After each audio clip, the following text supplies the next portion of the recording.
What if espiya ka ng China? Papahuli ka ba?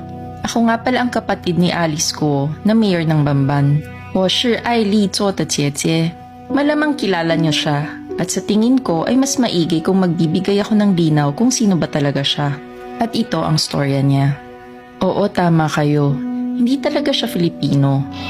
Lumaki kami sa isang maliit na kubo sa Quezhou, China. Ang Quezhou ay isa sa mga pinakamahirap na lugar sa China. Kadalasan, ang triad ang nagpapatakbo ng bayan namin. Kung di mo alam kung ano ang triad, isa itong organized syndicate sa China. Kung merong yakuza ang Japan, kami naman ay may triad. Pero madiskarte ang tatay namin.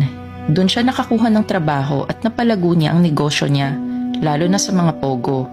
Kaya yumaman din kami, kaso sa maling paraan. Kung di pa kayo nakafollow sa amin, follow ka na para updated ka sa mga bago